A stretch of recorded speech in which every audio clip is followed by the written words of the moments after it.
다음은 7주 4차시 여자 복식 표의류에 관하여 살펴보겠습니다. 자, 표의류, 표의는 외출용과 예복용으로 나누어집니다. 그 구분이 명확하진 않지만 그 종류에는 장의, 장삼, 원삼, 화롯, 당의가 있었습니다.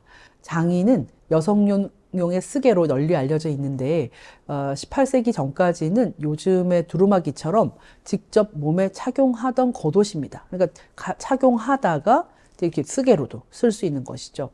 저고리는 상대적으로 짧은 단위, 거기에 비해서 긴 저고리라 해서 장이라고 하는 겁니다.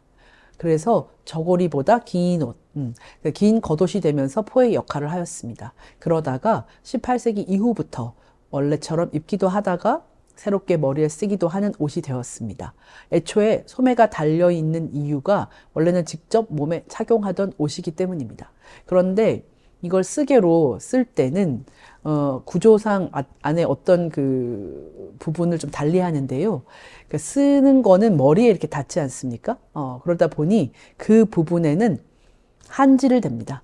한지를 대서 만약에 그 머리에서 이렇게 묻을 수 있는 오염이랄지, 왜냐면 겉에 표의류는 자주 세탁하기 어렵기 때문에 그 한지를 달아서 오염 방지 목적으로 썼습니다. 장옥과 쓰개치마는 초기에는 여인의 겉옷으로 착용이 됐지만 후기로 갈수록 조선시대 부녀자들이 외출할 때 얼굴을 가리기 위해 사용하던 쓰개로 변화하게 된 것입니다.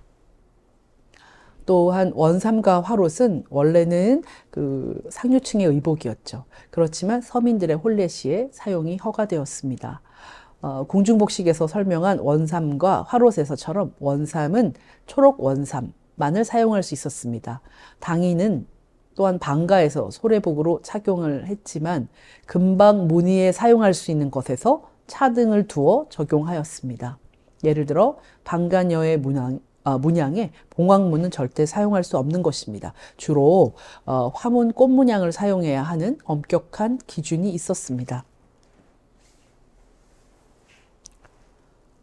다음 그림을 참고해서 보시면 드라마에서 나온 것도 제가 지금 같이 보여지고 있는데요. 다양한 쓰개치마를 볼 수 있습니다. 그러니까 장옷을 가지고 쓰개로 한 형태랑 정말 그냥 치마의 형태를 두른 모습, 지금 홍색으로 치마의 형태를 그냥 두른 모습도 볼 수 있습니다. 그러니까 입었던 두루마기를 머리에 이렇게 쓰는 장옷의 형태가 많이 보여지고 있죠. 다양한 장옷입니다.